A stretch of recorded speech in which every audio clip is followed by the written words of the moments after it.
इमदादे मेरी करुणे आ जाना रसूल अल्लाह। কবরে নবী পাইতে চাই কি চাই না? কবির জবান দিয়ে যুবক মুরব্বী মা বলতেছে, मैं कब्र अंधेरी में গোবরঙ্গা জব তনহাই। কবি বলেন, আপনারা বলুন তো, এখানে যত ক্ষমতাওয়ালা বান মারা যায়, কবরে একটা এসি দেওয়া যায়নি, একটা বাতি দেওয়া যায়নি, একটা ফ্যান দেওয়া যায়নি। আমি বক্তা মারা গেলে আমার কবরে দিবেননি। আপনার পীর সাহেব হুজুর আব্বাজান মারা গেলে একটা এসি লাগাইয়া দিবেননি। আপনার আম্মা আব্বা মারা গেলে কোটি কোটি টাকা আপনার আছে, একটা এসি লাগানো যাবেনি। কবি ডাক দিয়ে কই, যুবক এই শীতের মধ্যে যারা বসে আছেন মা ও যুবক পর্দার আম্মাজান মুরব্বী বাবারা, ও মিডিয়ার যুবক ভাইয়েরা, ও অপারেটর ভাইয়েরা, মাইকের আওয়াজ যতটুকু যেখানে যাচ্ছে, কবি ডাক দিয়ে কয় আমার কবরটা হবে অন্ধকার, আপনাদের কবর হবে সাপ বিচ্ছুর ঘর, ওই কবরটা হবে পোকা মাকড়ের ঘর। যত টাকাওয়ালা মারা যায় তার যেমন 3.5 হাত, যে রিক্সাওয়ালা তারও হবে 3.5 হাত। যেই দোকান থেকে সেটা মার্কিন কাফন কিনে আনা হয় তার যেমন 3.5 হাত, ওই কোটি কোটি টাকার মালিক নরসিংদীর কোটি কোটি টাকার মালিক আব্দুল কাদের মোল্লা তারও হবে এই 3.5 হাত। মারা যাওয়ার পর আপনাকে একটা ডাল ভাঙ্গাতে ওটা মাপ দেওয়া হবে, আর তিনি মারা গেলে হয়তো ভালো দামি কোন সুতা দিয়ে মাপা হবে। বুইরা গাইরে কি কথা এরে বাজান, কবি বুঝাইতে চাইতেছে, মে কবরে अंधेरी में गुबरोंगा जब तन्हाई इमदाद मेरी करने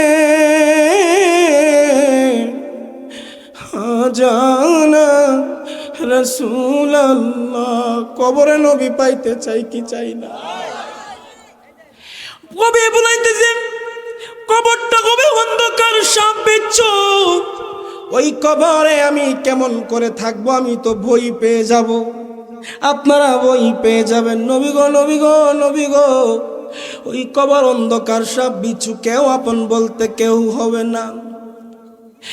নবী মাতির গর্বে আসিয়া এই নিখিলে আসিয়া কত কষ্ট করলেন নবীজি, এই সকল মাঝে যা দেখিয়া মা খাদিজা জীবন যৌবন সবে দিলেন পাই গো নবীজি। কোন সাধনে পাইল আবেদুল্লাহ? ও নবী গো, কবরটা হবে সংকীর্ণ পোকামাকড়, আমি কেমন করে থাকবো গো? কেমন করে জবাব দিব আল্লাহর কাঠ গড়ায়? ও নবীজি, আপনার মালিক না বলেছেন কিরামান কাতিবিন ইয়ালামুনা মা তাফআলুন? দুইজন কিরামান কাতিবিন কবরে চলে আসবে, আমার গোটা জীবনের কর্মফল নিয়ে আসবে। নবীজি গো, ও নবী, আপনি যদি দেখা না দেন, দিদার না দেন, ওই কবরের সাপ বিচ্ছুর ঘরে আমি পাগলা কেমন করে থাকবো? সবাইকে ব্রেন দিছে কিনা? এই ব্রেন দিয়া কেন দিছে তারও জবাবদিহিতা আপনাদেরকে করতেই হবে। এই তা নিয়ে আমার আলোচনা। এই যে ব্রেন আপনি কোন কাজে ব্যয় করেছেন তারও হিসাব নিকাশ জাররা জাররা পরিমাণ নিবেন তিনি কে? তাহলে ব্রেন দিয়া বলুন তো আল্লাহ কয়জন? কথা কই না, আরো জোরে। সূরা ইখলাস আল্লাহর পরিচয় তুলে ধরেছেন কিনা? সূরা কুল হুয়াল্লাহ, সূরা মুহাম্মাদুর রাসূলুল্লাহ ওয়াল্লাযীনা মাআহু আশিদ্দাউ আলাল কুফফারি রুহামাউ বাইনাহুম তারাহুম রুকআন সুজদান ইয়াবতাগুনা ফাদলাম মিনাল্লাহি ওয়া রিদওয়ানা। এই মুহাম্মদ সূরার মধ্যে, মুজাম্মিল সূরার মধ্যে, সূরা ইয়াসিনের মধ্যে, সূরা তাহার মধ্যে, সূরা বাকারার মধ্যে, সূরা ফাতিহার মধ্যে, সূরা ফাতিহা থেকে নাস পর্যন্ত এই সব কিছুর মধ্যে আল্লাহ তার রাসূলের গোপন পাসওয়ার্ড আছে না নাই? তাহলে আল্লাহ কয়জন? এ যুবক বলেন আল্লাহ কয়জন? নবী কয়জন? তাহলে আল্লাহ দুইজন, কথা কোন? দুইজন, নবীও দুইজন, পৃথিবীর জমিনের উপরে লক্ষাধিক নবী রসুল আল্লাহ প্রেরণ করেছেন, কিন্তু লক্ষাধিক কেন কোটি কোটি নবী রসুল প্রেরণ করলেও আমার নবীর সঙ্গে কোনো মেশাল নাই, আমার নবীর সঙ্গে কোনো তুলনা নাই। আমার নবীকে যারা আহলে সুন্নাত ওয়াল জামাতের আকীদা পোষণ আমরা করি, যারা আমরা সুন্নি দাবি করি, আমরা নবীর সঙ্গে পৃথিবীর কোনো নবীর তুলনা করি। যারা আহলে হাদিস ভাইজানেরা, আপনারা যারা আহলে হাদিস পালন করেন, মুহাম্মাদুর রাসূলুল্লাহ ওয়াল্লাযীনা মাআহু আশিদ্দাউ আলাল কুফফার রুহামাউ বাইনাহুম, নবীজির সঙ্গে পৃথিবীর কোন নবীর তুলনা আপনারাও করেন? যারা জামাতের ভাইজানেরা আছেন, আপনারাও আমার নবী শেষ নবী নূরে মুজাসসাম নূরে আরবি, যেই নবীর বাহন ছিল বুরাক, যেই নবীর গমন হয়েছিল বলেছিলাম সিদরাতুল মুনতাহা, যেই নবীর সফর হয়েছিল মেরাজ, আমার মুহাম্মাদুর রাসূলুল্লাহ, সকলে পড়ুন সাল্লাল্লাহু আলাইহি ওয়াসাল্লাম, আমার নবীর সঙ্গে আমার জামাতের ভাইজানেরাও পৃথিবীর কোন নবীর অন্যান্য নবীদের সঙ্গে মুসা কালিমুল্লাহ বলেন, ইব্রাহিম খলিলুল্লাহ বলেন, এরকম যত পয়গম্বর রাসূল আল্লাহ দুনিয়াতে প্রেরণ করেছেন, লক্ষাধিক নবী লক্ষ লক্ষ নবী প্রেরণ করেছেন, আপনারা বলুন তো জামাতের ভাইরা আমার দয়াল নবীর সঙ্গে কি অন্যান্য নবীর তুলনা করে? আরো জোরে কোন? ইহুদি নাসারা হিন্দু বৌদ্ধ পৃথিবীর মধ্যে 18,000 মাখলুকাত 80,000 আলম সবাই জানে ওয়ামা আরসালনাকা ইল্লা রাহমাতাল লিল আলামিন। জবান খুলে বলা যাবে কি আল্লাহু আকবার। তাহলে আল্লাহ কয়জন? মারামারি করার সুযোগ আসেনি? তাহলে আল্লাহ যদি একজন আর দুইজন যদি হইতো তাহলে কইতো আমরা হি আল্লাহর বান্দা, তোরা ই আল্লাহর বান্দা। কথা কই না?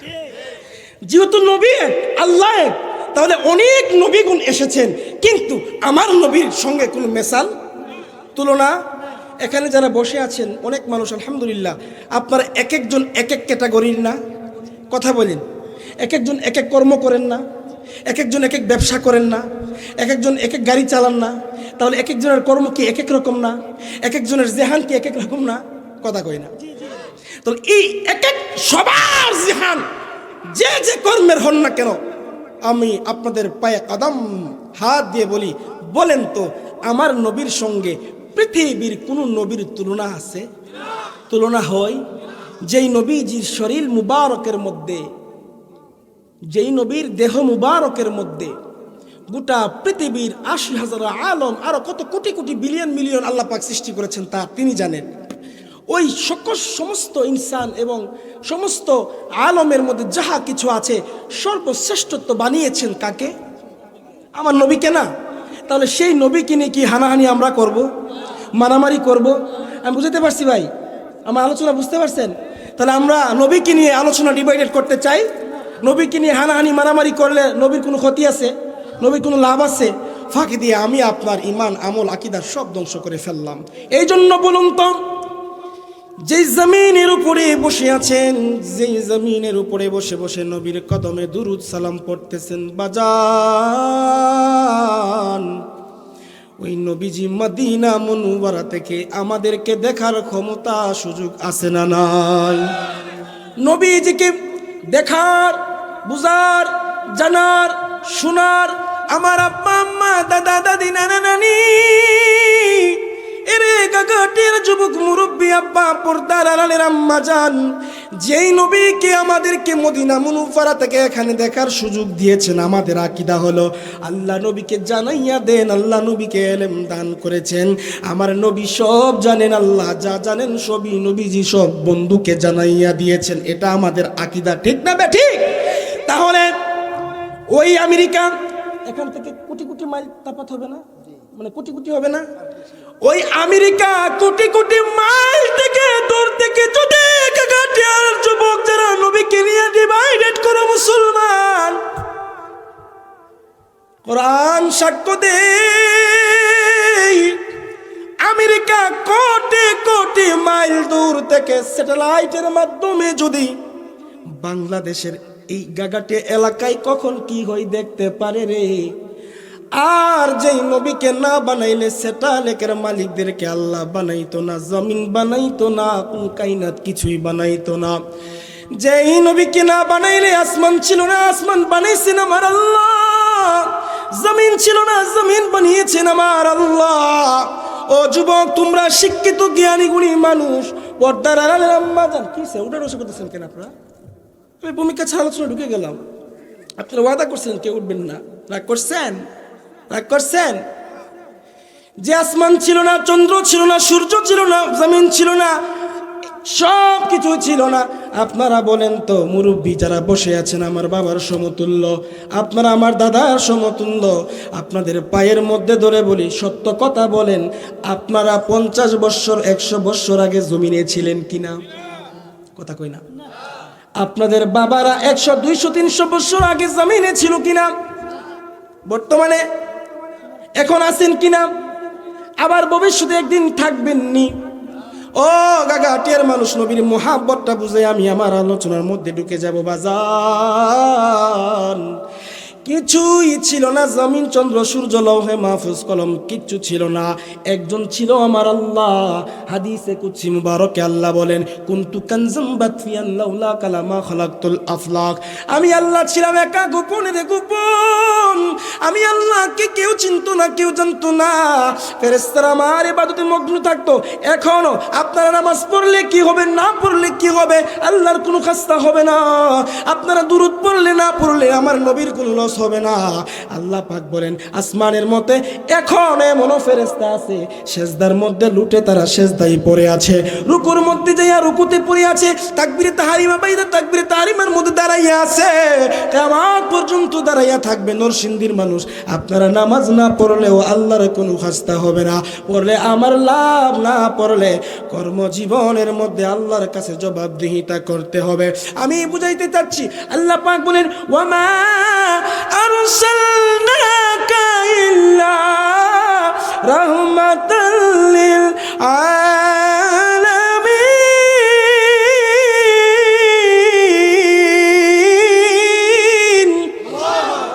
আমি আল্লাহ ছিলাম একা, গোপনের গোপন। শেষ করে বুঝাইয়া দিলাম, আমি আমার নূর নবীজি সরকারে দু আলম নূরে মুহাম্মদ, যিনি সর্বশেষ, যিনি সর্বশুরু, যিনি প্রথম, এবং যাকে প্রথম শুরু করে, যাকে সৌজন্য বানাইয়া গোটা কুল কায়নাত সৃষ্টি করলাম আমি আল্লাহ। ওই কুল কায়নাত জমিনের সব কিছুর মালিক হলাম আমি, খালেক মালিক আমি আল্লাহ। আর সব কিছু জান্নাত জাহান্নাম আসমান জমিন সব কিছু আমি আমার বন্ধু মুস্তাফাকে মোহাব্বত করে নবীজিকে বানাইয়া দিলাম। আপনারা যারা বাবা আছেন, আপনাদের সম্পদ আছে না? আপনাদের ছেলে 3 জন 4 জন 5 জন বাজান, 3 জন 4 জন 5 জন, আপনার মন চাইছে আপনার এই ছেলে ইডা হিডা হিডা হিডা দিবেন, আপনার মন চাইছে, আপনার ইখতিয়ার বাজান, আপনার ইখতিয়ার, আপনার ইচ্ছা, আপনার ইচ্ছা না। এখন আপনি যদি আপনার সন্তানকে, বড় সন্তানকে না দেন, সন্তান কি জোর করে নিতে পারবে? আইন 1000 কোটি পরোয়া করলেও আপনি বাবা যদি সন্তানকে না দেন, সন্তান কি জুড়ে নিতে পারবে? আপনার মেয়ে নিতে পারবে? এখন আপনার যার ইচ্ছা আপনি তারে দিবেন, সে মালিক হয়ে যাবে। আল্লাহ যদি নবীকে ওয়ারাফা'না লাকা যিকরাক, সব কিছুর সম্মানের সর্বস্থানে আল্লাহ পাক সম্মানের জায়গায়, সম্মানের চেয়ারে, সম্মানের সিংহাসনে জান্নাতের মধ্যে 14টা মিম্বর থাকবে। এই 2টা মিম্বর জান্নাতের স্টেজের মধ্যে থাকবে। একটা হলেন আল্লাহ, আরেকটা হলেন নূরে মুজাসসাম রাহমাতাল লিল আলামিন। তো নবীজিকে যদি আল্লাহ সম্মানের উচ্চ মাকাম রেখে দেয়, আমরা মানুষ হিসেবে কি আমরা কিছু করা সম্ভব? কথা কোন না সম্ভব? তো সেই নবীর উম্মত হয়ে আমরা খুশি না বেজার? তো সেই নবী, এই এখানে যে মাসলাকের, যে আপনি আমার ভাই, আমি আপনার ভাই, আপনি যে আকীদা পোষণ করেন, আপনি তাবলীগ করেন, জামাত করেন, আপনি আহলে সুন্নাত ওয়াল জামাতের আকীদা করেন, আপনি যে আকীদা পোষণ না করেন না কেন, আপনি তো মুসলমান। আমি বুঝতে পারতেছি নাকি রাগ করতেছেন? মক্কা শরীফে কারা কারা গেছেন? এখানে আছেন নাকি? চিনলাম না, প্রধান অতিথি কইলেন না, মানে প্রধান অতিথি মাশাআল্লাহ নেখায় দান করে। এরকম যারা প্রধান অতিথি, যারা হাজার ব্যস্ততা থেকে কোরআনের মাহফিলের সময় দেয়, তারাই আসল প্রধান অতিথি। কথা কই না? প্রধান অতিথি, যুবক, মুরব্বী যারা আছেন সবাই, চাচা কাকা সবাই শ্রম দিয়ে মাহফিল করেছেন। আল্লাহ এই মাহফিলকে সদকায়ে জারিয়া হিসাবে কবুল করে কিয়ামতের কঠিন ময়দানে নাজাতের তরি বানাইতে পারে কিনা। এই জন্য আমি কোরআন থেকে কিছু কথা বলবো ইনশাল্লাহ। বসবেন তো? বলতেছিলাম, ও মক্কা শরীফ, মক্কা শরীফে যারা গেছেন, অনেকে বলে আছে এমনি নামাজ আছে না নাই? অনেকে সেজদার মধ্যে বলে গিয়ে কাঠ দিয়ে দেয়, কাঠ। সত্য? মক্কা মদিনা আছে আছে না? আছে। আমি তো জীবনে যাই নাই, শুনি। তাহলে যদি সেজদার সামনে আমাদের আহলে সুন্নাত ওয়াল জামাতের আকীদা নামাজের মধ্যে আপনার এই নামাজের ভিতরে বাহিরে 13টা ফরজ আছে, তার মধ্যে একটু বেশি করে নামাজ বাতিল নামাজ, তাহলে তারা তো নামাজের মধ্যে হাফ প্যান্ট পরে নামাজ পড়তেছে, সেজদার মধ্যে যাওয়ার আগে কাঠ দিয়ে নামাজ পড়তেছে, সেজদার আগে যাওয়ার আগে অনেকে নিয়ত করে না। তাহলে যারা নিয়ত করে না তারা হুকুম মানতেছে কার? যারা নিয়ত বাদে হুকুম মানতেছে কার? যারা কাঠ এনে সেজদার সামনে দিয়ে দেয় তারা হুকুম মানতেছে কার? তাহলে আমরা সবাই এক না? এক একজনের মতাদর্শ আকীদা এক এক রকম, যে যে মতাদর্শ হইতেই পারে, কিন্তু আমরা গোলাম কয়জনের? আর জোরে কন্যা গোলাম কয়জনের? রসুল আমাদের নবী, আমরা উম্মাত মুহাম্মাদি শ্রেষ্ঠ আশরাফুল মাখলুকাতের মধ্যে ৮০,০০০ আলমের মধ্যে শ্রেষ্ঠত্ব দান করেছেন আপনাদেরকে আমাদেরকে। তাহলে যেই নবীজি আমাদের জন্য মদিনাতুল মুনওয়ারায় ওনার রওজা মুবারক নিয়ে উনি উম্মতের চিন্তায় উম্মতের ব্যথায় ব্যতীত হইয়া যেই নবীজি মদিনার মধ্যে শুয়ে আছেন, আরশে তিনার স্থান ছিল, জিবরাইল মাকাম, জিবরাইল আলাইহিস সালাম তিনার জন্য হাদিয়া নিয়ে এসেছে। তিনের দুনিয়াতে পর্দা মুবারক করার পর ওনার স্থান হবে আরশে আজিমে। শেষ করে দিলাম। এইদিকে বলতে গেলে 1 ঘন্টা সময়ের প্রয়োজন, কিয়ামতের আগে শেষ করা যাবে। নবীজি শুধু একটা মেসেজ দিয়েছেন, আমি যদি আরশ মহল্লায় চলে যাই, আমার গাগাটিয়া নরসিংদীর উম্মতে মুহাম্মদী তারা যাবে কোথায়? সুবহানাল্লাহ করেন না? আপনাদের চিন্তায় চিন্তিত, ব্যথায় ব্যতীত হয়ে এমন একজন দয়াল নবী, দিনের নবী, নূরে মুজাসসাম মুস্তাফা সাল্লাল্লাহু তাআলা আলাইহি ওয়াসাল্লাম আমাদের জমিনে তিনি রওজা মুবারক নিয়ে শাহিত, এখনো কাঁদছেন, কিয়ামতের দিবসেও কাঁদবেন, জান্নাত যাওয়ার আগ পর্যন্ত শুধু উম্মত উম্মত উম্মত উম্মত। নবীজি আমাদের জন্য কি করে গেলেন, আর নরসিংদীর মানুষ আমরা নবীর জন্য কি করে গেলাম? আল্লাহ আমাদেরকে সেই নবীর আদর্শের ছায়া মুবারকের তলে এসে আমাদের অগোছালো জীবন আল্লাহর কুরআন বিধিবিধান অনুযায়ী আমাদের জীবনকে পরিচালনা করার রব্বে কারীম তুমি তৌফিক দান করো, পড়ুন আমিন। ওই শুরুতে বলতেছিলাম, ওই নবীর উম্মত হয়ে আমরা খুশি না বেজার? আপনি জমিন নিয়ে মারামারি রক্তপাত করেন, নবী আমাদের ঈমান, নবীকে নিয়ে কোনো হাঙ্গা মাঙ্গা দাঙ্গা করা যাবে? মহাব্বতে এখন যদি একটাই শেষ করে দিলাম, মহাব্বতে এখন যদি এলাকার এমপি সাহেবের নাম কি? এমপি নাই মানে যদি হই প্রার্থীকে এটাও নাই, মঞ্জুর এলাহি। তো এই মঞ্জুর এলাহি মানে বুঝানোর জন্য এক্সাম্পল, মঞ্জুর এলাহি সাহেব ধরেন বর্তমান স্টেজে ঢুকে গেছে, তখন প্রধানমন্ত্রী সাহেব কি বসে থাকবো? কথা বলে আমি যত বড় বক্তা হই বসে থাকবো? গত বছর তাহির সাহেব নাকি কবে আসছিল, আল্লামা তাহির সাহেব আসছিল এখানে, তাহির সাহেব আসছে আগে আসছিল, আল্লাহ আমাকে এই স্টেজে আমাকে প্রধান হিসেবে রাখছে, আমি গোলাম না খান্দা, আপনাদের দুয়ার বরকত, আল্লাহ যেন দিনের পথে অটল থাকার তৌফিক তুমি দান করে, পড়ুন আমিন। এখন যদি এমপি সাহেব বা মন্ত্রী সাহেব আসে বা ডক্টর ইউনূস যদি আসে, আপনারা কি করবেন? সত্য কথা বলেন তো। দেখুন সাধারণ মানুষ, সাধারণের চাইতে আরো সাধারণ, আপনার ভিতরে কোরআন আছে, প্রধানমন্ত্রীর চাইতে আপনার যোগ্যতা আল্লাহর কাছে বেশি। কথা কই না? কথা কন না? আপনার ভিতরে নবীর মুহাব্বত আছে, কই আর কই আপনি জমিনে হয়তো বা, কিন্তু মালিকের কাছে আপনি গোটা সবাই আপনাকে জুতার মালা দিল, কবরে যাওয়ার পরে আল্লাহ যদি আপনাকে ফুলের তোরা কবরে দিয়ে দেয়, তাহলে সারা পৃথিবীর জুতার মালা কোনো কাজে আসবে? আর গোটা পৃথিবীর সবাই আপনাকে ফুলের তোরা দিল, ফুলের মালা দিল, মৃত্যুর পর আপনার কবরে যাওয়ার সঙ্গে সঙ্গে আল্লাহর কাঠ গড়ায় যদি আপনি পড়ে যান, মান হাজার রাজুল আল্লাযী বুইসতু ফীকুম, নবীকে দেখানো হবে, নবীজিকে দেখানোর পরেও যদি আপনি না চিনেন, তাহলে আপনার ইশারা দুনিয়ার ফুলের মালা লাভ হবে? এটাই বুঝাইতে চাচ্ছি। মন্ত্রী সাহেব আসলে যদি দাঁড়াইতে পারেন, যেই নবীকে সৃষ্টি না করলে এমপি মন্ত্রী পৃথিবীর জমিন কুল কায়নাত কিছুই হইতো না, সেই নবীর মহাব্বতে যদি দাঁড়িয়ে নবীজিকে সালাম দেওয়া হয়, তাহলে রক্তপাত হয়। আমি কি সব কথা গুছাই আনতে পারছি? বুঝাতে পারছি ভাই? তো সেই নবীকে দাঁড়িয়ে সালাম দিলে কোনো গুনাহ আছে? ইখতিলাফ আছে মুস্তাহাবের আমল, কিন্তু গুনাহ তো নাই, কোনো খারাপ আমল না তো। তাহলে কেন মুসলমান ভাইয়ের মধ্যে আজ রক্তপাত? কেন মুসলমান যুবক, এক যুবক আরেক যুবক, এক সমাজ আরেক সমাজ, রাস্তার মধ্যে গাড়ি ভাঙ্গা হয়, আলেমদেরকে বেইজ্জতি করা হয়, মানুষ হত্যা মামলা করা হয়, গলার মধ্যে ছুরি দিয়ে জবাই করা হয়। কেন সে নবীকে দাঁড়িয়ে সালাম দিল? এই কি নবীর রেখে যাওয়া কুরআন এবং হাদিসকে উম্মতের মাঝে রেখে গেছেন বাজান? তাহলে কি জবাব দিব নবীর সামনে? কি জবাব দিব আল্লাহর কাছে? আল্লাহ পাক রব্বুল আলামিন নামাজে নবীজির দুরূদ মুবারক আছে না নাই? দুরূদ শরীফ আছে না নাই? একটু জোরে বলবেন। আজানে নবীজির নাম মুবারক আছে না নাই? নবীজির আশহাদু আন্না মুহাম্মাদুর রাসূলুল্লাহ,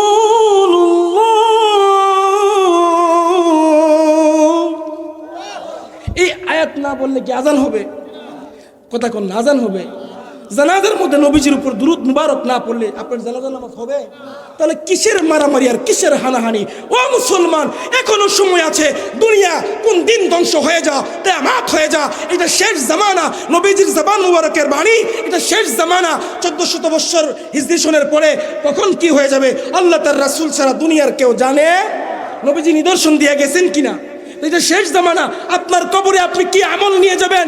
মাহফিল কমিটি যারা আছেন আমার পিছনে সামনে, ও যুবক মুরব্বী, আপনাদের পায়ের মধ্যে ধরে আমি, আপনারা শীতের মধ্যে কষ্ট করে বসে আছেন, পর্দার আড়ালের আম্মাজান পায়ের মধ্যে ধরে, মুসলমান আল মুসলিম আখুল মুসলিম, আমরা ভাই ভাই কথা বলা। আমি যেমন আপনার ভাই, আপনিও আমার। তা আমি যদি জান্নাতে চাইতে চাই, আপনার কি জাহান্নাম যাবেন?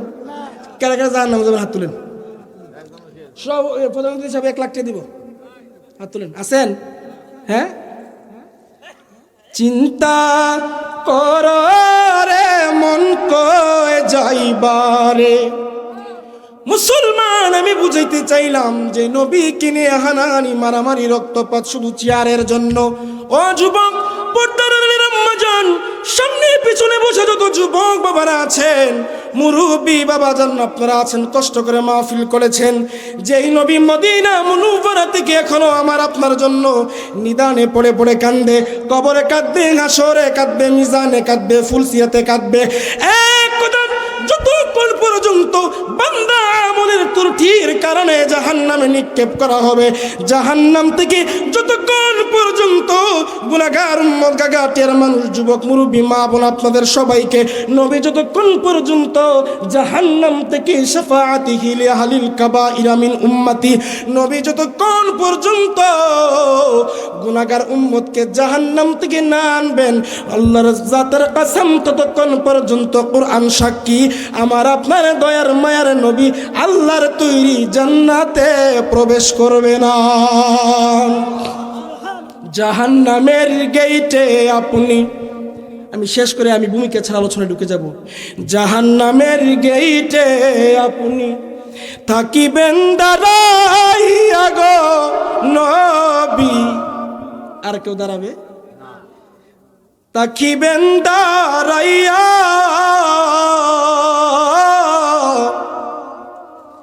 এই পাপী উম্মত। এখানে যারা আছেন, আমরা গুনাহ আসেনি নাই? আমরা বাপের সময় তুলো বাদান মাইন্ড করেন না, ওনার গুনাহ আছে না নাই? আমি যে এত বড় বক্তা, আমার মনে গুনাহ নাই না? আমি একবার আল্লাহ আরশটায় ওখানে বসে না। হ্যাঁ, যত বড় কুতুব হোক না কেন, শুরু জীবন শিশু কিশোর থেকে হয়তো যৌবনে আল্লাহর কুতুবুল আউলিয়ারা ছাড়া পৃথিবীর মধ্যে যত মানুষ ইনসান হয়ে দুনিয়াতে এসেছে, তার একটা না একটা মার্জিত অমার্জিত ভুল আছে না নাই? ও, তুমি একবার আরশ কুরসি তাইছো, আদম নবী একটা ভুল করছে, এটা তার গুনাহ, আল্লাহ শাস্তি দিছে কিনা? তো এখানে যারা আছেন, আপনাদের গুনাহ আছে না নাই? আমার বুঝি নাই, আপনারা জানেন আমার আছে? আছে। মানুষ বলতেই ভুল, মানুষ বলতেই, যার গুনাহ নাই হে 1 নম্বর বাটফার। কথা কন না?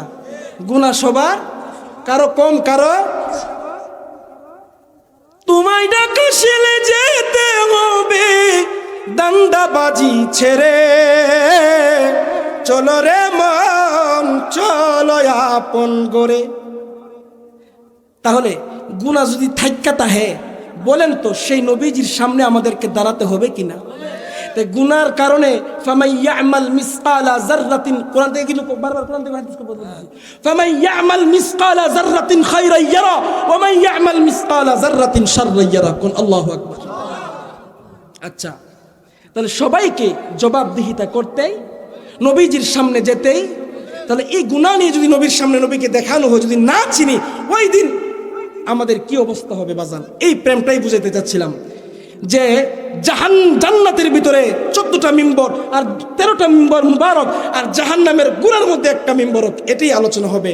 জাহান্নামের গুড়ার মধ্যে থাকিবেন দাঁড়াইয়া গো নবী, থাকিবেন দাঁড়াইয়া,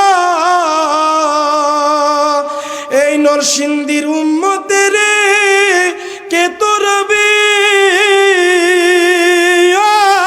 নবী, আপনি শফিউল আম্বিয়া গো নবী, নবী তুমি নবিউল আম্বিয়া। আল্লাহুম্মা জানো মাশাআল্লাহ, আলহামদুলিল্লাহ। ওয়ালা বেশি বেশি দুরূদ পড়েন, গুনাহ মাফ হইতেছে, আমল নামে নেকি দিতেছে আল্লাহ। সুবহানাল্লাহ। মান মে কবর अंधेरी में गुबरूंगा जब तन्हाई, इमदाद मेरी करुणे आ जाना रसूल अल्लाह। কবরে নবী পাইতে চাই কি চাই না? কবির জবান দিয়ে যুবক মুরব্বী মা বলতেছে, मैं कब्रे अंधेरी में गुबरूंगा जब तन्हाई। কবি বলেন, আপনারা বলুন তো, এখানে যত ক্ষমতাওয়ালা বান মারা যায়, কবরে একটা এসি দেওয়া যায়নি, একটা বাতি দেওয়া যায়নি, একটা ফ্যান দেওয়া যায়নি। আমি বক্তা মারা গেলে আমার কবরে দিবেননি। আপনার পীর সাহেব হুজুর আব্বাজান মারা গেলে একটা এসি লাগাইয়া দিবেননি। আপনার আম্মা আব্বা মারা গেলে কোটি কোটি টাকা আপনার আছে, একটা এসি লাগানো যাবেনি। কবি ডাক দিয়ে কই, যুবক এই শীতের মধ্যে যারা বসে আছেন মা, ও যুবক পর্দার আম্মাজান, মুরব্বী বাবারা, ও মিডিয়ার যুবক ভাইয়েরা, ও অপারেটর ভাইয়েরা, মাইকের আওয়াজ যতটুকু যেখানে যাচ্ছে, কবি ডাক দিয়ে কয়, আমার কবরটা হবে অন্ধকার, আপনাদের কবর হবে সাপ বিচ্ছুর ঘর, ওই কবরটা হবে পোকা মাকড়ের ঘর। যত টাকাওয়ালা মারা যায় তার যেমন 3.5 হাত, যে রিক্সাওয়ালা তারও হবে 3.5 হাত। যেই দোকান থেকে সেটা মার্কিন কাফন কিনে আনা হয় তার যেমন 3.5 হাত। ওই কোটি কোটি টাকার মালিক, নরসিংদীর কোটি কোটি টাকার মালিক আব্দুল কাদের মোল্লা, তারও হবে এই 3.5 হাত। মারা যাওয়ার পর আপনাকে একটা ডাল ভাঙ্গাতে ওটা মাপ দেওয়া হবে, আর তিনি মারা গেলে হয়তো ভালো দামি কোন সুতা দিয়ে মাপা হবে। বুইরা গাইরে কি কথা এরে বাজান, কবি বুঝাইতে চাইতেছে, মে কবরে अंधेरी में गुबरूंगा जब तन्हाई, इमदाद मेरी करने জানা রসুল আল্লাহ। কবরে নবী পাইতে চাই কি চাই না? কবি বলাইতেছে, কবরটা হবে অন্ধকার সাপ বিচ্ছু, ওই কবরে আমি কেমন করে থাকবো? আমি তো ভয় পেয়ে যাব, আপনারা ভয় পেয়ে যাবেন। নবী গো, নবী গো, নবী গো, ওই কবর অন্ধকার সাপ বিচ্ছু, কেউ আপন বলতে কেউ হবে না। নবী মাতির গর্বে আসিয়া, এই নিখিলে আসিয়া, কত কষ্ট করলেন নবীজি, এই সকল মাঝে যা দেখিয়া মা খাদিজা, জীবন যৌবন সবে দিলেন পাই গো নবীজি। কোন সাধনে পাইল আব্দুল্লাহ, ও নবী গো, কবরটা হবে সংকীর্ণ পোকামাকড়, আমি কেমন করে থাকবো গো, কেমন করে জবাব দিব আল্লাহর কাঠগড়ায়? ও নবীজি, আপনার মালিক না বলেছেন কিরামান কাতিবিন ইয়ালামুনা মা তাফআলুন? দুইজন কিরামান কাতিবিন কবরে চলে আসবে, আমার গোটা জীবনের কর্মফল নিয়ে আসবে। নবীজি গো, ও নবী, আপনি যদি দেখা না দেন, দিদার না দেন, ওই কবরের সাপ বিচ্ছুর করে আমি পাগলা কেমন করে থাকবো? আর নবীকে দেখা মাত্র যারা চিনতে পারবে না, আফসোস আর আফসোস, আফসোস আর আফসোস। যত বড় তাহাজ্জুদ গুজারি বান্দা হন, যত বড় এলেমা বলওয়ালা হন, যত বড় কোটি টাকার মালিক ক্ষমতাওয়ালা হন, নবীজিকে দেখার পর যদি আপনি চিনতে না পারেন, আসমানের মালিক ডাক দিয়া কয়, জাহান্নামের দরওয়াজার সঙ্গে রাস্তা খুইলা দে, জাহান্নামে নিক্ষেপ কর। আর নবীকে দেখার সঙ্গে চিনে যারা ফেলবে, আল্লাহর পক্ষ থেকে আওয়াজ আসবে যে আমার নবীকে চিনলো, সে আমাকে চিনলো। আর নবীর দিদার যে পেয়ে যাবে, কবর থেকে 7টা মঞ্জিল শুরু হয়ে যাবে। বলেন তো কয়টা? আরো জোরে, আরো জোরে। কবর, হাসর, মিজান, ফুলসিরাত এমন একটা ধাপ আছে। কবর থেকে 7টা কবর থেকে 7টা মঞ্জিল শুরু হয়ে যাবে। এক একটা মঞ্জিলের দূরত্ব হবে 50,000 বছরের রাস্তা। আল্লাহু আকবার। ভাবতেছেন 2 দিনের দুনিয়া আইলাম, খাইলাম, গেলাম, ঘুমাইলাম। গানও তো গাইছে, আমার ঘুম ভাঙ্গায়া নিল রে মরার কোকিলে। না না না, তোমার তো বলার দরকার ছিল, ঘুম ভাঙ্গা দিল আল্লাহর পবিত্র আজানের সুরে। নবীজি বললাম 7টা মঞ্জিল শুরু হয়ে যাবে কবর থেকে। ওই প্রথম মঞ্জিল যদি কেউ পার হইতে পারে, খারাপ লাগতেছে নি? প্রথম মঞ্জিল যদি কেউ পার হইতে পারে, 6টা মঞ্জিল আল্লাহ তাকে আসান সহজ করে দিবে। আর 6টা মঞ্জিল যদি কেউ পার হতে না পারে, প্রথম মঞ্জিল কবর। ওই কবরের আলোচনা দিয়ে আমি শুরু করলাম বাজান। এ মাহফিল পরিচালনা কমিটির যুবক ভাইরা, মা বোনেরা, প্রথম মঞ্জিলের নাম সবাই জবান খুলে বলুন, নাম কি? আরো জোরে কোন। এই হইছে না, আওয়াজটা হইছে না, জোরে কোন। কবর কত ভয়ঙ্কর নাম। এই কবরের নাম শুনলে সাহাবায়ে আজমাইন চিল্লাইয়া মাটির সঙ্গে গড়াইয়া কান্ত। আর মুসলমানের সন্তান হইয়া কবরের পাশ দিয়া সিগারেট ধরাইয়া মোবাইল টিপতে টিপতে, গান শুনতে শুনতে, তার প্রেমিকার সঙ্গে কথা বলতে বলতে কবরের সামনে দিয়ে পার হয়ে যা। বুকের মধ্যে ভয় হয় না, বুকের মধ্যে ভূমিকম্প হয় না। কবরের ভয় যেই জামানার মধ্যে মানুষের অন্তর থেকে উঠে যাবে, ওই জামানাটা হবে কিয়ামতের শেষ জামানা, কিয়ামতের শেষ আলামত। ও যুবক, কবর তোমার প্রথম মঞ্জিল। ও পট্টালের আম্মা জান, কবর আমার প্রথম মঞ্জিল। ওই প্রথম মঞ্জিল যদি আমি পার হয়ে যাইতে পারি, 6টা মঞ্জিল আমার জন্য সহজ হয়ে যাবে। আর ওই প্রথম মঞ্জিল কবর।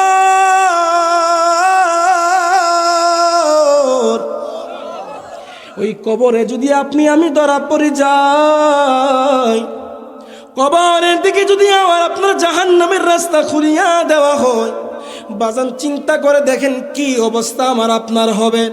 এ যুবক মুরব্বী আব্বা জানেরা, ও স্টেজে বসা ভাই বাবারা, পর্দার আড়ালের আম্মা জান, আজকে বালিশে মাথা লাগাইয়া চিন্তা করবেন, বানিয়াল সদকপুরি সাহেব কে বুঝাইয়া মেসেজ দিয়ে গেল, আজকে যদি আমার শেষ রাত্র হয়ে যা, আমি কবরের দেশে চলে যাওয়ার পর কি জবাব দিব, কি নিয়ে যাব, কি করে যাব?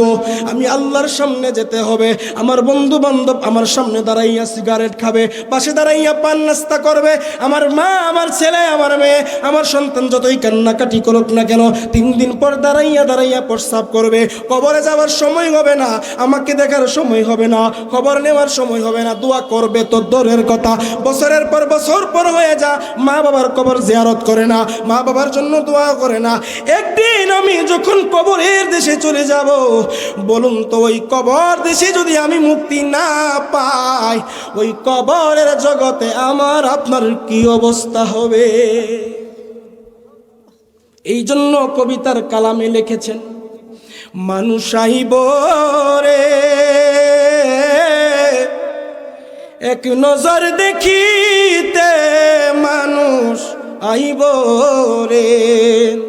আরে বাবা ও আম্মা জান, খাঁচার দিকে রোচিন পাখি, খাঁচার দিকে রোচিন পাখি যেদিন উড়াল দিব রে, একদিন না একদিন মানুষ আইব রে।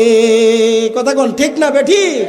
আবার কবি গান লিখছে, প্রধান অতিথি সাহেব বলছেন, কেমন করে ঘুমাও তুমি ও মানুষ, কেমন করে ঘুমাও তুমি ফজর করে কাজা, এমনই তো হতে পারে জুহুরে জানাজা তোমার, এমনই তো হতে পারে জুহুরে জানাজা। কথা বলেন ঠিক না বেঠি?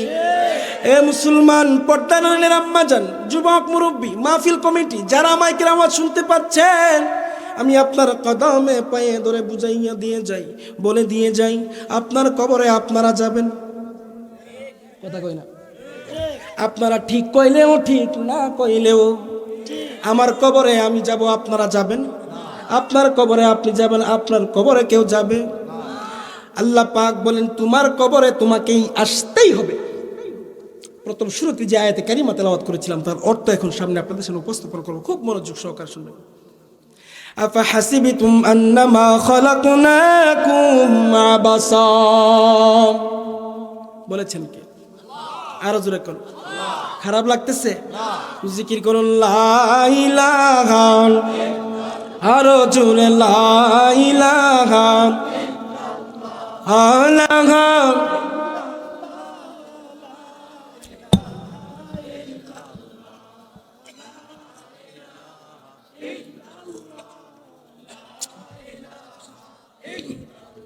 বল বহু দূরে মদিনা আমরা কেমনে যাব জান, বল বহু দূরে মদিনা, ঠিক আছে না? আমরা কেমনে যাব, দয়াল আল্লাহ দয়া করো, দয়াল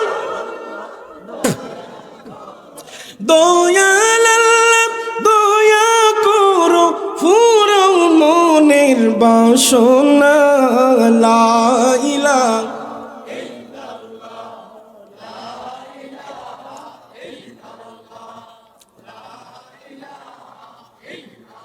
গুনাহ মাফ হবে। জোরে জোরে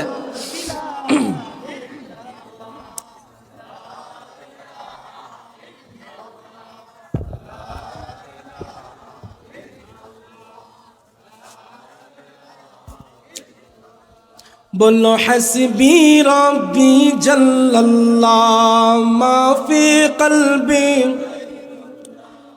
हस्बी रब्बी जल्लल्लाह माफी कल्बी, बोल नूर मुहम्मद सल्लल्लाह, नूर मुहम्मद ला इलाहा इल्लल्लाह, ला इलाहा ला ला इलाहा ला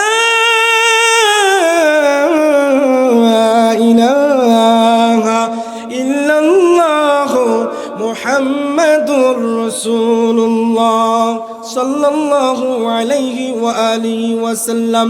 আল্লাহর কোরআনে আল্লাহ যে খুতবার মধ্যে আয়াতে কারিমা তেলাওয়াত করেছিলাম, বাজান সবাই মনোযোগ।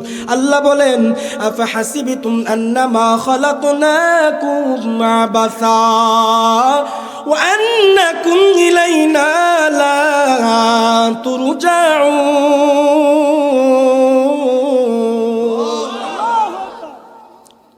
আল্লাহ বলেন এ গাগাটিয়ার মুরব্বী, যুবক, পর্দার আড়ালের আম্মা জানেরা, কষ্ট হইতেছে? আল্লাহ বলেন আমি আল্লাহ, তোমরা কি ভেবেছো তোমাদেরকে আমি আল্লাহ অনর্থক বানিয়েছি? আপনারা কি ভাবছেন আপনাদেরকে অনর্থক বানাইছে? আরো জোরে কর না। আচ্ছা সবাই একটু আল্লাহর বই ভিতরে লাগতেছে না? কবরের বইয়ের ভিতরে কাজ করতেছে না? একটু খারাপ লাগতেছে না? এটাই মালিকের প্রেম। আল্লাহ বলেন আফাহাসিবতুম আন্নামা খালাকনাকুম আবাসা ওয়া আন্নাকুম ইলাইনা লা তুরজাউন। জমিনের যুবক, মুরব্বি, পর্দার আম্মা জান, এর যুবক ও মুরব্বি বাবা জান, আপনাদের সমবয়সের কত মুরব্বি ওই কবর, আমাদের বয়সের কত বন্ধু বান্ধব কবরের জগতে চলে গেল। ও পর্দার আম্মা জান, ও মা মা মা গো, আপনাদের সমবয়সের কত বান্ধবী বন্ধু বান্ধব স্কুলের সহসাথী কত কবরের দেশে চলে গেল। স্বামী কবরে চলে গেল, স্বামীর আগে ছেলে মেয়ে চলে গেল। আমরাও একদিন কবরে যেতেই, জোরে কোন যেতেই, কেহ আগে কেহ পরে, চলো রে মন চলো আপন গরে। আর জোরে, তোমার ডাকা শিলে যেতে হবে, ডাকা শিলে যেতে হবে, দান্দাবাজি ছেড়ে, চলো রে মন চলো আপন গরে। কথা বলেন ঠিক না বেটি? মরার পরে আপন যারা কাঁদবে তোমার জন্য, এক এক করে কবরে যাবে চারজন কাঁধে করে, আমায় চারজন হাতে কাঁধে করে। গাগাটিয়ার যুবক নরসিংদীর মানুষ চারজন হাতে কাঁধে করে নিয়ে যাবে পালকি করে, চলো রে মন চলো আপন গরে। তোমার ডাকা ছিলে, মানে তোমার যাইতে মন চাইছে, মরতাম মন চাই, আর কড়া বস্তু দুনিয়া থাকতাম, সবাই তো চা, সবাই তো চা, কিন্তু তুমি চাইলেই তো হবে না, মালিকের পক্ষ থেকে তোমার বাজেট হয়ে গেছে, চলে যেতেই টাকা ছেলে যেতে হবে, দান্দাবাজি ছেড়ে, চলো রে মন চলো আপন গরে। আল্লাহ বলেন, তোমরা কি ভেবেছো গাগাটিয়ার মানুষ, পর্দার আড়ালের আম্মা জান, এই প্রথম তোমাদের জমিনে আমি মেহমান হিসেবে এসেছি, আমার জন্য আপনারা প্রথম, আমিও আপনাদের জন্য প্রথম। কোরআন হাদিসের বাইরে কোনো কথা কইছি? বলছি না না না না। আল্লাহ বলেন, তোমাদেরকে অনর্থক বানাইলাম না,